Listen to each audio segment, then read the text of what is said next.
Hello, everybody. Hi, this is Nancy with Ray Secure. I am the trainer and CXO of the organization. I welcome you all. I just wanted to not be dead silence as we're waiting for participants to join. We wanted to thank you so very much for having us be at this webinar. It'd be so much more pleasant if we could actually see each other and say hello in person, but we'll have to make do with these types of sessions and webinars. So as we are waiting for participants to join, we just wanted to say hello and to let you know that this session will be recorded. So what we'll do is I will be sending a link to Deborah so that if some of you have missed certain parts or want to share it with other members of your organization, you'll be able to do so as well. And so the couple of little housekeeping items that we wanted to share is that if you would like to ask any questions, obviously you can do so through our the Zoom invite here. If some of you are a little shy in asking those questions, feel free, because we've have this done in the past, to send me an email directly at Nancy, Nancy at RaySecure, just as it's spelled underneath, RAYSECUR.com. And then you can ask the question that way. I'll be moderating the webinar today, and so I'll be able to share that question with everybody, and Cody will be able to answer. And so if any of you have any questions with regards to how the session will run, I'm waiting to see if you have any questions, and if not, I will turn it over to Deborah. Well, thanks, Nancy. Hi, everyone. I'm Deborah Visco, the industry co-chair of the Greater Boston PCC. And on behalf of the Greater Boston PCC and the Providence PCC, we welcome you today. I'm glad that Cody Martin will be joining us as the presenter of this session. He's the Mail Security Director with Ray Secure. Cody has over 12 years of experience working as a federal agent with the U.S. Postal Inspection Service, including serving in the dangerous mail unit. He has several years of mail security consultant experience and has taken on a broad range of organizations and industries. He has worked on mail security for a Super Bowl with the Secret Service for President George W. Bush in retirement, and has directly responded to and investigated hundreds of mail-borne threats. It is a pleasure to welcome Cody today as our presenter.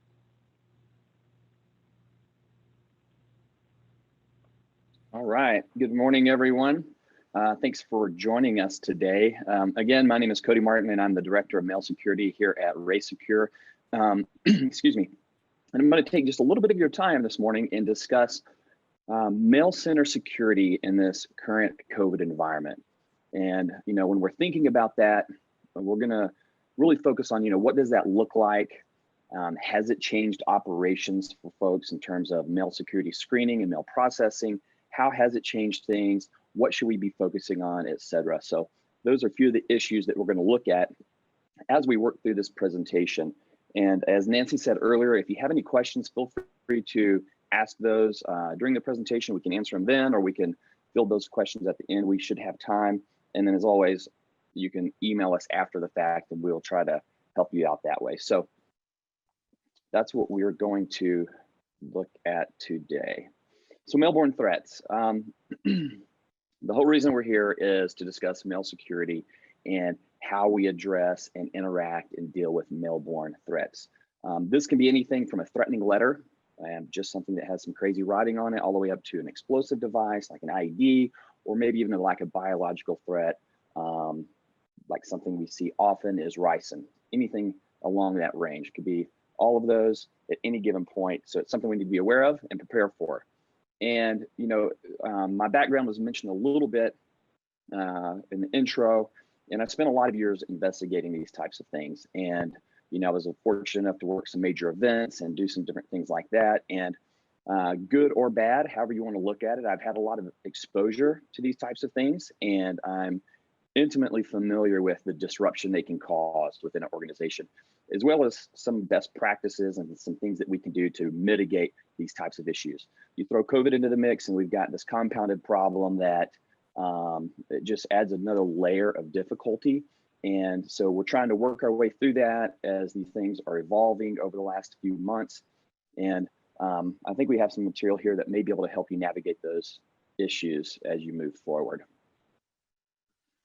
So before we get into kind of this whole story that we're trying to paint, we want to look at what we call the mail security gap. The front door of most, whether it's a corporate office building, a data center, a financial institution, maybe like a pharmaceutical manufacturer, any type of facility, whatever you're looking at, most often the front door is well secured.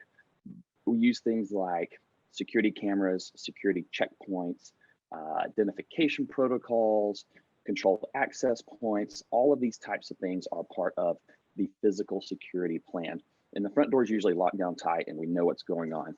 In contrast, someone can simply drop a letter or a small package off into an anonymous collection box, right? And these things often enter through the back door or loading dock of a business organization and easily bypass a lot of the security measures we have in place. So that's one of the things that we want to talk about is front door versus back door.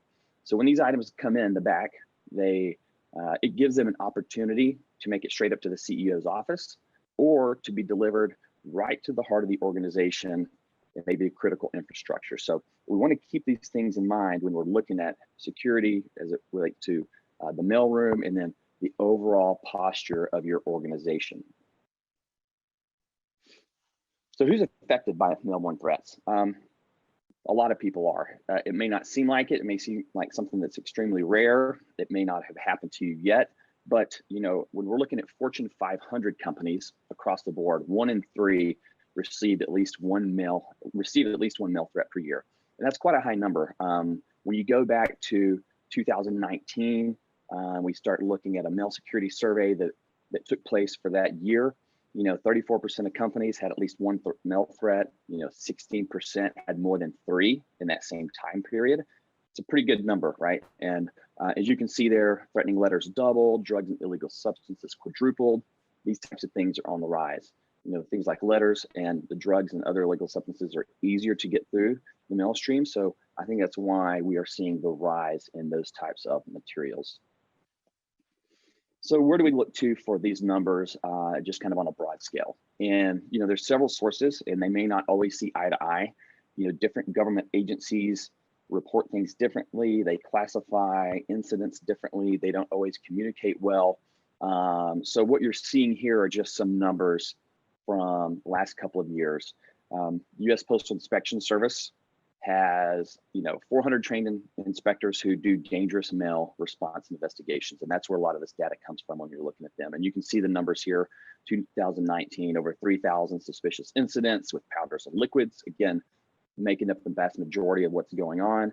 And then kind of a large number that many of you may not be aware of, 125,000 suspicious mail items went to forensic lab for examination. That is a lot and kind of speaks to the magnitude of what's going on. You can kind of contrast that a little bit with the U.S. Bomb Data Center, which comes through the ATF.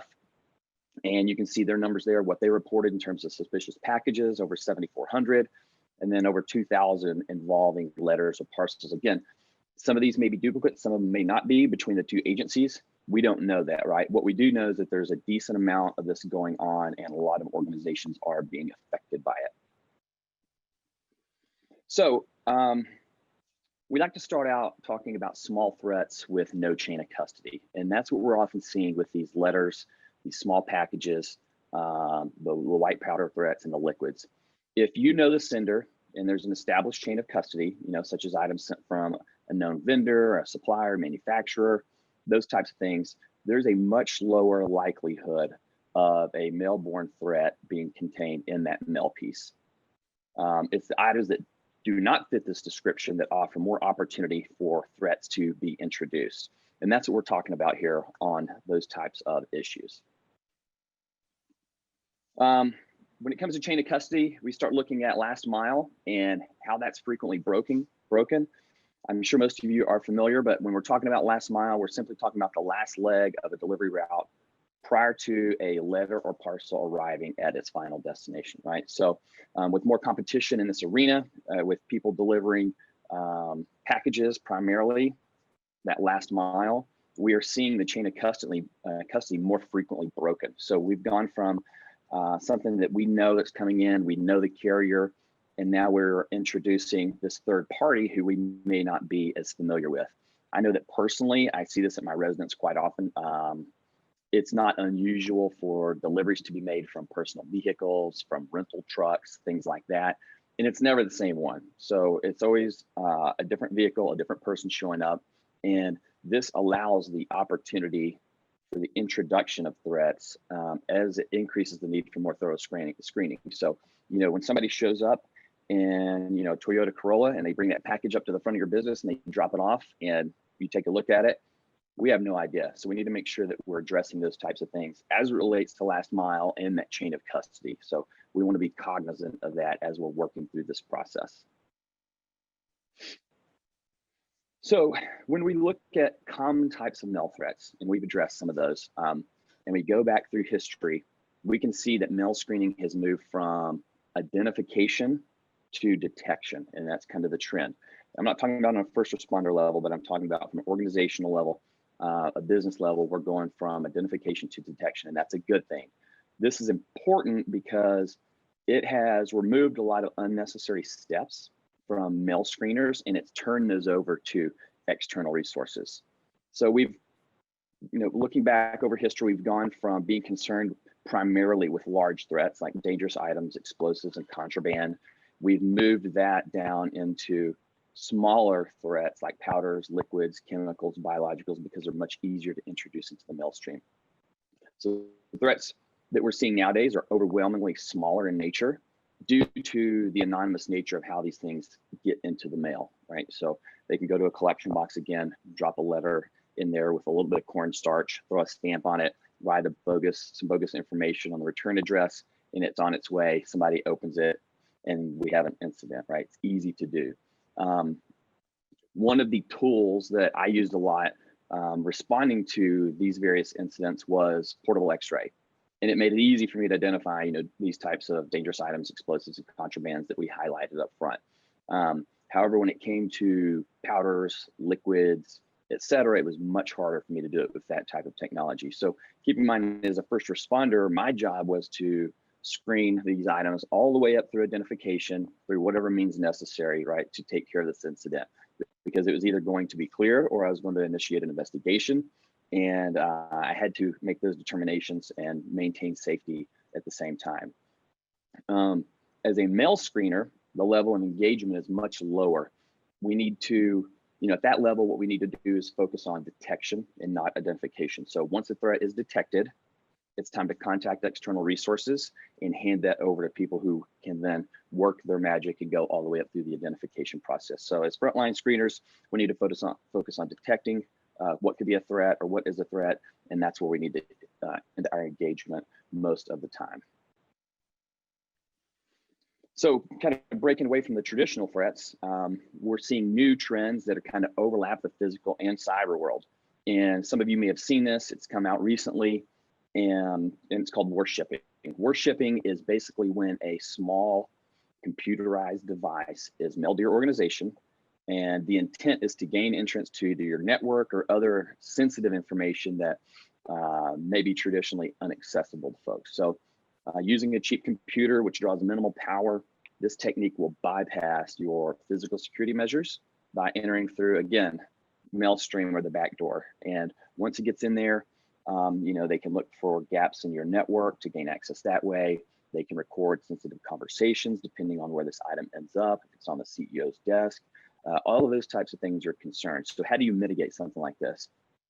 Well, as annotated on the bottom of the slide here, we want to process mail quickly. We don't want these things sitting around. We want to scan for anomalies, right? Anything that looks odd or out of place, we need to address that. And then we need to discard packaging as fast as we can, just to prevent any of this from hanging around an unnecessary amount of time. So just something to think about, kind of a new thing that's on the radar of a lot of security professionals, and it is something that we should be concerned with on a macro level. So say an incident does occur at your location, right? And first responders get called out to this mail-borne threat that you've reported to them. The response is going to be based on a worst case scenario, all right? So whenever even if it's a false positive or if it's a hoax, no matter what, the same, it's going to receive the same initial response as a legitimate biological threat, for instance. As a result of this, most responses are going to be very disruptive to an organization, right? And that's typically the goal of the suspect. They want to scare people to make them think that they've been contaminated with something or that there are other threats involved. They want to have people forced into an evacuation. You may be standing outside in 100-degree temperatures for who knows how long. You may have media show up and it creates a bad scene for your business or your organization just due to the chaos that's going on. All of these types of things. Those are what occur, a lot of times based on these incidents. And again, whether it's a legitimate threat or something that poses no danger at all, first responders do not know that answer until they work through the process. So keep that in mind as you are developing methods to mitigate these type of threats, right? How are you going to interact with first responders and what will that look like as an organization? So you want to match the proper response to the threat that you're looking at. And if those marry up nicely, then whatever happens, but we at least know that it's justified in terms of how we should be dealing with the scenario that we're facing. So we've talked about all these threats, right? We've talked about first responder engagement. We've got all these issues going on about what we should screen for, how we screen, how we handle those situations. And now we throw in this pandemic that we find ourselves in the middle of, which is coronavirus, right? So what has that done and how has that changed things? So what is this normal that we're getting used to now, right? We keep hearing new normal, and what does that mean? We don't know exactly what that means, right? So what we hope is that it's not going to be permanent. That's a hope, right? With what's going on, we're hoping we're going to get out of that at some point. However, some of the things that have kind of gone into place, I believe these aspects, maybe like certain cleaning requirements, testing for illnesses, sanitation, these types of things may remain in our workplaces after this is come and gone. So that's something to keep in mind as it relates to mail screening and mail security. So for our conversation today in relation to that, we're going to focus on a few scenarios with a couple of conditions, and we're going to kind of frame a lot of this COVID talk around those things. So this doesn't encompass everything that people are going to be going through. It is not all inclusive by any means, but I think it does sum up a lot of organizations and what we've seen. So what we've seen most often, two different things. An organization that has been partially closed, and maybe they've been running on kind of a reduced skeleton staff on site. What we've seen with those, initially they jumped off, they put a bunch of people off working remotely, and this happened relatively quick after the pandemic started, right? So they sent the entire staff to work remotely, and they didn't really think about this thing ahead of time because we had no idea how to respond. But then they realized, man, the mailroom employees, these folks are essential. We have to have them on site. This stuff's coming in every day. How do we manage that? So then we have the mailroom that's being staffed while everybody else is working remote a lot of times. And then what happens? They start picking up a lot of the other duties that are normally carried out by people who are in other roles within the organization. So now they're not only dealing with the mail and what's coming in, they're having to maintain the screening standards that are put into place, so we can't compromise our physical security. And you're having to deal with that while restrictions are put in place by COVID, and then you're picking up the additional roles that are kind of been vacated by other people who aren't able to be in the office. So we've seen that quite a bit. We also saw organizations that completely shut down, and now they're having difficulty because they've already gone through this, where they've had to restart all functions and processes kind of from scratch. And there are unique problems with this one as well, because there's a major backlog of services and they're having to play catch up on all these things. And it's just, they're trying to figure it out, right? What we do know is that in either one of these scenarios, or any that fall outside of those two, that we are having to deal with social distancing. There's a lot of those protocols that have been put in place. So those are things that we have to address now. And we're also working on the assumption that we're not going to reduce screening, right? For security purposes, we have to maintain that. So while a lot of other areas have been reduced and maybe changed, we have to maintain security. And we're going to talk a little bit more about that as we move along. So OSHA guidance in relation to screening, mail processing, and COVID and all this mess. Why do we care? Why do we care about OSHA's guidance? Well, they do set minimum safety standards for workplace, right? And these are a lot of times, we just kind of accept these without question because they're there. We have to follow them to some degree, depending on where we're at and what we're doing. But those are there, we accept them, we move along, and we take care of business. As an organization, OSHA typically puts the employee in the workplace kind of in the middle of the decision-making process. So although this is sometimes painful and in the workplace and things that we have to do, there is a reason for the guidance, and, it begins with workplace safety, and that's what we're trying to maintain. There's identified risk, and then OSHA provides steps to kind of mitigate or reduce those risks within the workplace. You can't eliminate everything, but we can do our best to try to reduce some of those exposures. So one of the things they do is provide a kind of a methodology for engineering and administrative controls and all those types of things that will drive PPE, which is kind of a big one now, right? Personal protective equipment. What do we use? What do we wear? How do we protect ourselves and others when we're working and doing other things? And that's what we've received a lot of guidance from them on over the past few months, as we go back to March when this thing kind of kicked off. So adjusting to the new normal. So 7 months ago now, I guess we were kind of oblivious to the situation we now find ourselves in. I don't know that anybody was really anticipating anything like this occurring, and we sure didn't plan for it within our organizations on the scale that we had to adjust to as things kind of unfolded last spring.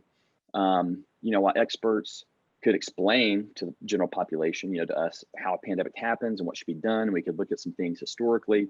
They really had no way to predict what their policies would be in response to this, how individual organizations would react, and they had no way at all. They had no way to tell at all how we would react to that and what we would do and how we would try to work through those things. So it was all kind of new ground for a lot of folks.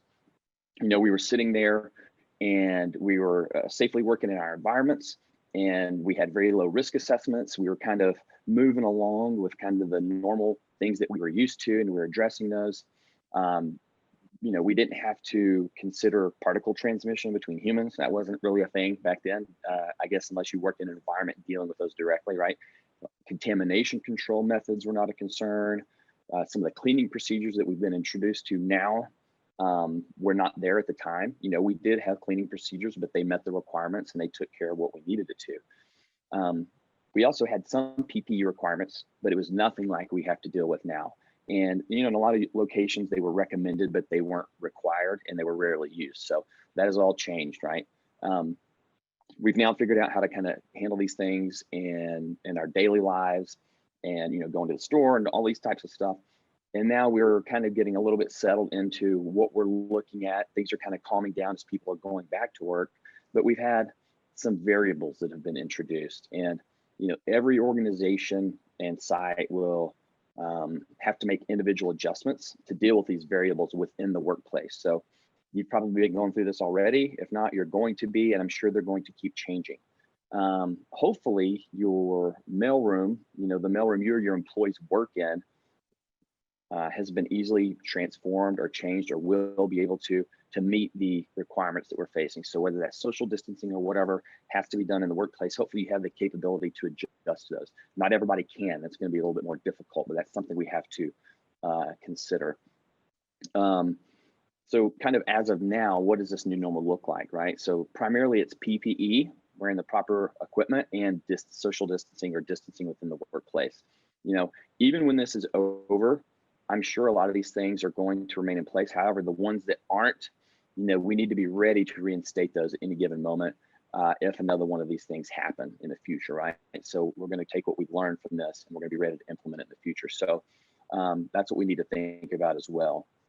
What we want to do is make sure we find a balance between employee safety and mail center functionality, right? And this has to be understood by management and implemented by management. It has to be executed by the mail center staff. Things like designated workplaces and designated, areas where an individual can go to work, they can take care of their tasks, and they don't have to worry about cross-contamination or directly interacting with folks if it's going to hurt efficiency or make operations, that much less effective. So it's easier to maintain kind of contamination control methods and minimize the threat of spreading things around when those type of things are in place. And again, they're not always possible. We're talking about ideal situations here, like working in designated teams where it's just a core group of people who have individual tasks, and those tasks are handed off from one to another, and it kind of reduces those type of things in terms of contamination. That's kind of what we'll want to look at as we move through this. This is an opportunity to plan, right? This is something we've been doing, and we're looking at these essential elements here on the left side of the slide, and we're implementing these types of protocols. We're measuring its success, how they're working, we're learning from them, and we're refining. This is a continuous loop we're in, right? So no matter what model you end up deciding on in terms of how your business is going to run, there's generally two things that must be present for it to be successful. We have to have evaluations or reviews of what we're doing to ensure that our process is validated, right? We have to do that.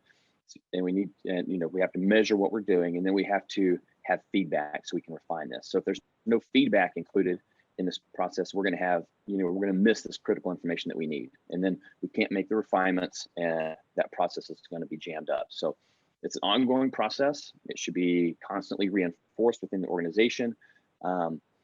If some of the processes or measures that you're using aren't working, those need to be identified and changed, and then we start the process over again, right? So that's what we want to do as we continually work through this environment. Stopping the spread. So physical relocation, again, like I mentioned earlier, dedication of workspaces that help promote employee distancing. Those things really help in the long run, right? Preparing, say, for instance, like a mail reception site for your business where everything comes into one point that easily supports decontamination if that's something that you are engaging in. It also allows for the areas to be, we ideally in the perfect world, we always want all the mail, regardless of carrier, to come into one site and to be collected at one point for screening and security purposes. Coincidentally, that also just kind of helps with decontamination and isolation of threats like that as well. So, as bad as it may be, this type of thing actually is a good thing in terms of security and screening methods, and that's something that we can at least look at in terms of a positive. If 6 foot, distancing can't be maintained, we maybe implement things like shielding with plexiglass or things of that nature. Again, utilizing the proper PPE while screening. Even before the pandemic, we're always recommend PPE for mail screeners. And, mail is just nasty to deal with. If you're dealing with it all day on a large scale, you'll notice how just filthy you get from handling this stuff, right? As it's gone through the process of being dropped off in the mail stream, it's gone through processing, it's gone on the truck, it's been delivered, it's just picked up a lot of stuff. So wearing PPE is not a bad thing, even outside of a COVID type of environment. Changing gloves frequently, those types of things are super beneficial.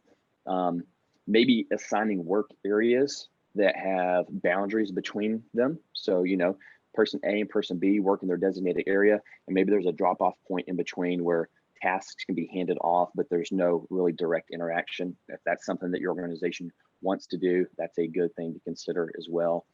Just increased and dedicated hand washing stations, making hand sanitizer available. All of these types of things are some considerations that we need to look at to kind of stop the spread from occurring.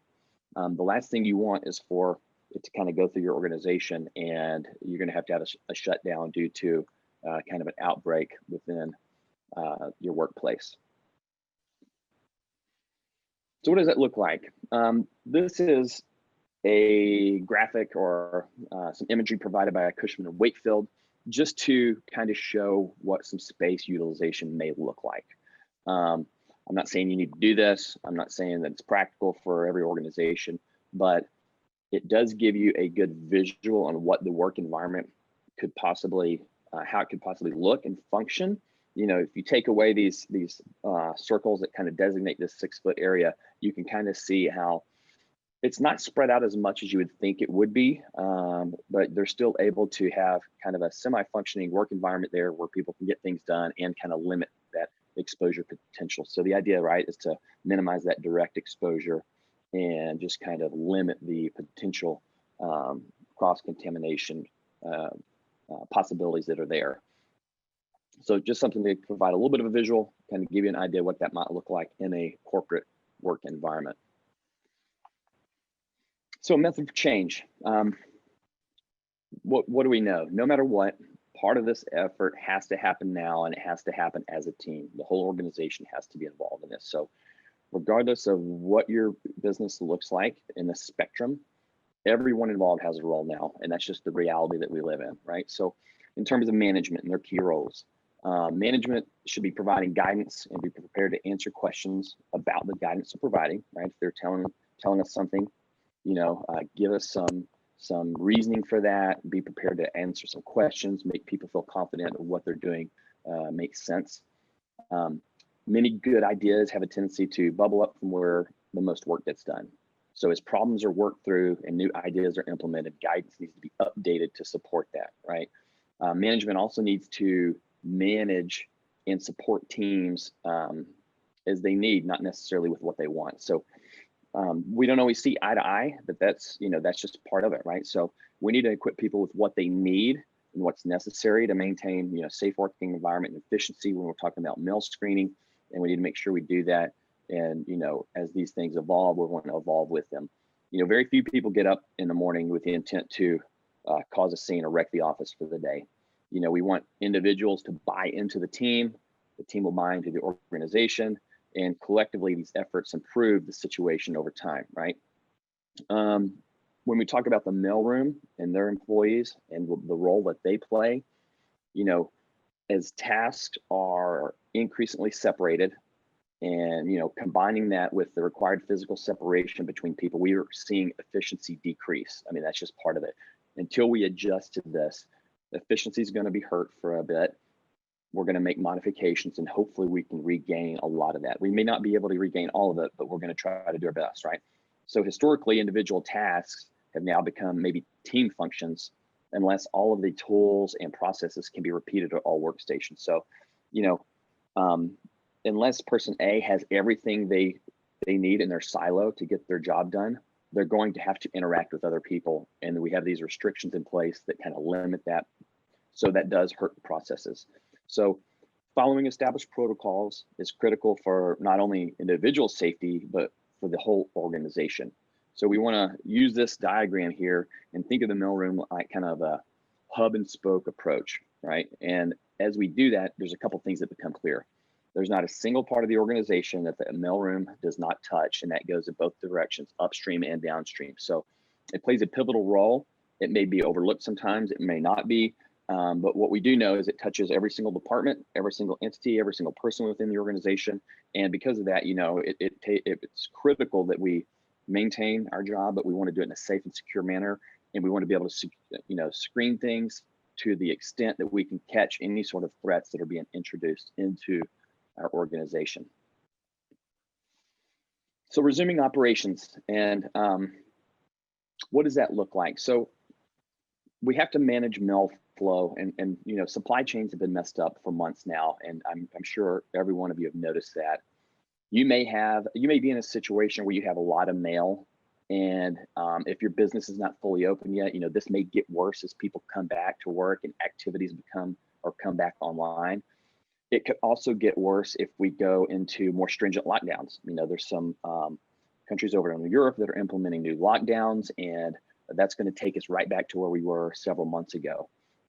So what do you do for that? And how do you triage all this mail that may or may not be coming in? Well, first, you should probably pick a point in time to start your mail workflow screening. So you could maybe look at the oldest or the newest or most recent unscreened mail. So maybe you look at the most recent stuff that's just come in. You start with that based on the needs of your company, right? And then you can work backwards. Maybe you pick a title or a department, say, you deem finance to be a critical department where you need to get to that mail and take care of business so you can process payments and do billing and all this kind of thing, right? So maybe you prioritize it by department It gets sorted, you screen and deal with that mail first, and then you work through the other stuff according to priority. Whatever you do, you're going to have to plan for increased logistical requirements. So for instance, if you receive a lot of shipments on a day-to-day basis, maybe you have a lot of boxes that typically come in. Well, these have now become pallets, right? And you're getting a pallet of these things or multiple pallets. Do you have the material handling equipment to deal with this type of thing? Maybe, maybe not, right? So that's something to think about. Maybe you can, let's see, remove mailers and media mail from delivery. And then we're gonna, all non-essential mail is gonna get cast kind of to the side. We're gonna find what's paramount. We're gonna handle that first, and we're gonna process and get caught up that way. Maybe we inform employees, if your employees get personal mail at work, maybe we're gonna inform them, hey, this is not a priority at the moment. We have to maintain business continuity, so we're gonna deal with all business priority first before we even get to anything personal, right? And you let them know that, you inform them of that, and that's just how it's gonna be. Maybe you prepare a mail reception area, so mail can be deposited all in one area and people don't have to cross paths with one another. That's something you can do again. And then, like we mentioned earlier, like shared workstations, people should have all the necessities to manage their workflow at these areas. That includes PPE and other sanitation considerations. So all of this kind of comes in to help you deal with this. And managing your backlog, resuming operations can be a big thing, especially if we go back into another lockdown. We can have a lot of these things in place to deal with any sort of consequence of that. So understanding PPE, we're not going to get into necessarily requirements and what the government recommends. Those resources are easily accessible, but what we do know is that we have to consider those things within our work environment. So, the types of sanitizer we're providing, the types of glove, the types of masks, for instance, right here, we look at this industrial style mask that has the bypass filter on the front.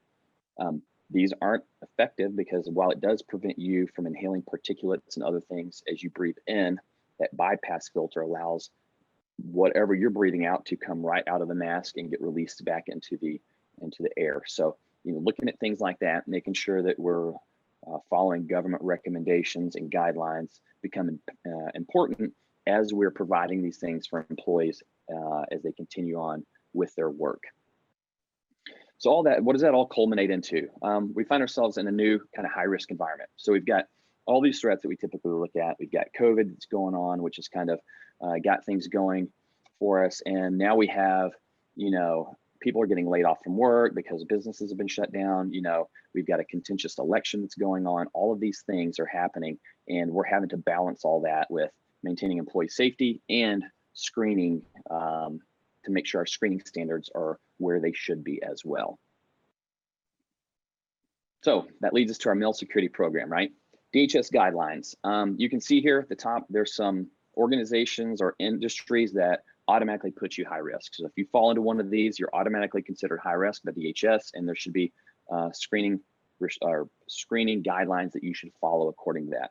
If you're not within those, regardless, visual screening, looking for dangerous contraband, and HOPE screening should apply to any organization regardless of size. And this is according to DHS and their best practices for mail screening and handling processes. So when we look at those types of things, we like to frame it around what we call the 5 pillars of mail security. And this really gives you a comprehensive kind of guideline or plan to look at. We believe that a robust program is built into these 5 independent pillars that include people, SOPs, training, technology, and emergency response. And that's what encompasses a robust mail security program, right? So people, that's what it's built on. Our whole program is built on the folks that are doing the screening, kind of your first line employees there. And it also goes all the way up to the top level executive, because as we mentioned earlier, they have to provide guidance, they have to provide resources. So anywhere from the frontline worker all the way up to the top level executive, it includes everyone. It should also include third-party resources, like outside resources that can provide guidance and expert advice on situations that you may be dealing with. So every one of these need to be part of the solution. Executives need to provide the resources, and the people in the front line need to understand their importance in this process to really make this thing work. SOPs, if you don't have SOPs in place, you need to get those in place. They are critical in dealing with mail-borne threats, right? People need to know what to do. So robust SOPs help set policy. They set standards for training. They establish your screening processes, and they provide guidelines for suspicious item screening and a lot more. So, for your program to be, where it needs to be, your SOPs need to be in place. And at a minimum, they need to cover those things that I just mentioned there in order for them to be effective. And they also allow you kind of the flexibility to adapt to COVID, as these situations evolve as well. Training, as we mentioned earlier, having well-trained personnel is key to mitigating these threats. Not only will efficiency increase, but experienced mail screeners are more likely to see something out of the norm and catch it ahead of time and kind of prevent these disruptions from occurring, right? They're able to more easily recognize trusted senders.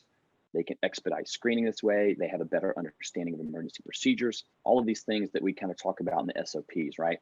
So at a minimum, all mail handlers should be trained in the fundamentals of mail security, covering the types of mail threats, the identification of suspicious items, and the basics of visual and tactile inspection, right? Those are key. Operators of screening technology, if you have that in place, they should be trained in all aspects of their particular screening technology in terms of how it operates and also in threat detection. And these things need to be reinforced over time. If you do introduce technology or you have that, you just want to make sure that it meets a certain level of validation. Again, the other thing to keep in mind is that it is not, you're not on the level of law enforcement where you need to identify threats like we discussed earlier. You need to be able to detect them.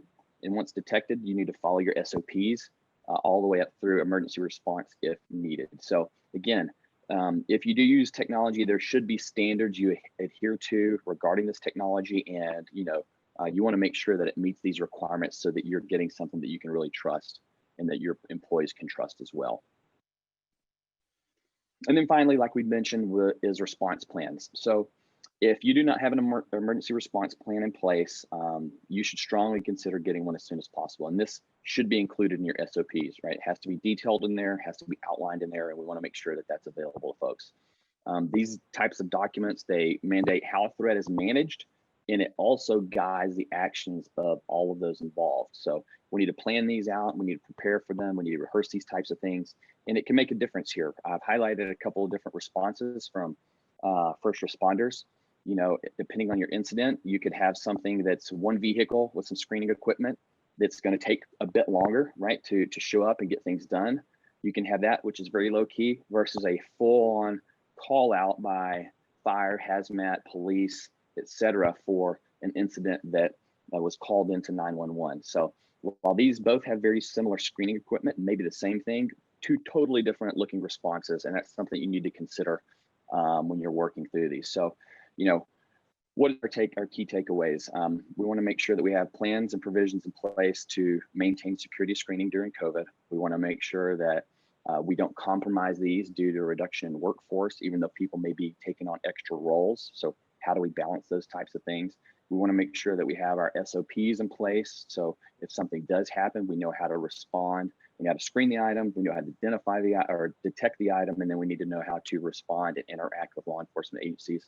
And then we also need to make sure that we have all the buy-in from top to bottom to kind of help us mitigate these threats and maintain our workflow and safety as we move through all these processes. So that's kind of where I want to leave this, and just so I can have some time to answer questions. I'll just leave my contact here up at the end. We'll field some questions if you guys have some. And again, if not, you can also email me offline if you would rather do that. So I'll turn it back over to Nancy to see if we have anybody who would like to throw anything in here at the last minute. Hi.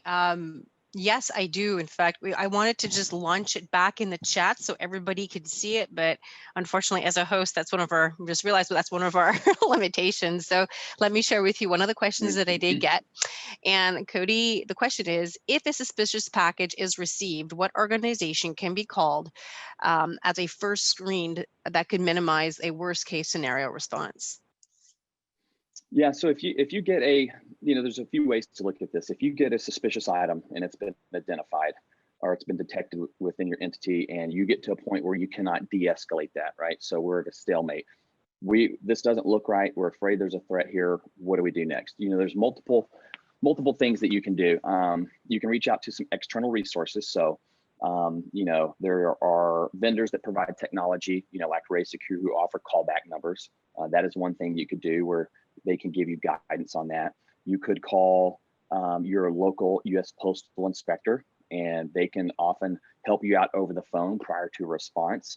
Or if it is emergent enough, you're going to want to go ahead and escalate that to just making a 911 call, right? We want to match the level of threat with the appropriate response, but we never want to do it in a way that compromises our safety, right? So if it meets that threshold and you feel like, hey, we need somebody here now, then you need to make a call to 911. However, if you aren't to that level, there are other options such as these external resources, and then possibly like Postal Inspection Service, who can offer kind of an intermediate step before calling 911. So that's kind of how I would approach that type of scenario. Any other questions? Let me take a look. There we go. We have one. Mark, thank you. What is the source of statistics that is 1 in 3 Fortune 500 companies have had as a threat in the last year? Yeah, we'll pass that along. Let's see, it may be cited here. I think it was a survey done by Sobran, which is they aggregated a lot of this material from vendors that they work with. I will get that out to you when we email this out. I see it cited there at the bottom, but it's the title of the survey that was put out in May of 19. So we can send that out to you, but I believe it was a mail survey that was conducted by Sobran back in 2019, but we can send you the specific link to that if you'd like to take a look at it. Excellent. Oh, here we go. Another question. Is there any hazardous postal security training available to those who don't work with USPS Direct? I work with the National Guard. We're told that we need training, but I've spoken to the past postmaster and they said they're only available training through my Blue Portal or USPS staff. So Nancy, that might be something you could even address. That might from be a something training that I can, perspective. yeah, from training perspective, Yeah. I've heard that many people, training is part of your responsibility, but then you scrounge around to find out where you can find some training. Amber, I could take this offline with you. There are certain resources. In fact, we can help you with that here at RaySecure. I'd love to show you what we have and see if it meets what you're looking for. I'd be more than happy to, yeah, we do have certification as well. We have a certificate in mail security. So absolutely, that's something that I can take offline with you and share and see if it's it would fit your needs. Absolutely. So thumbs up if we've been able to enlighten you on mail security in these COVID times. I want to thank you very much for the time that you've taken during this webinar. We do hope that we've been able to be of help to you with regard to, you know, not putting your guard down in terms of mail security during these very difficult times, as you guys are really the center and the nucleus of the organizations right now, and very much considered essential team members. And so, thank you for that. And as essential workers, we've got to find ways to keep everybody safe. Deborah, did you want to address the team? Yeah, I would just like to thank you both, Nancy, especially Cody, for presenting. It was very informative, and thank you for helping us out with this. Yeah, not a problem. And be sure, if you have any questions, folks, you can be sure to email me or Nancy. We'd be happy to help you offline if you would prefer that. So thank you for the time, and feel free to reach out. Excellent. And so, Amber, if anybody has any questions with regard to training per se, you know, you can just send that out to my email address, which is nancy@raysecure, and then you can send that out our way, and be more than happy to show you what it is that we can help with. And in closing, have yourself a fantastic day. Stay safe, everybody. And we'll be sending a copy of this presentation to Deborah, as she can reach out to you as well. Well, thank you again. Thank you, everyone. Thanks a lot.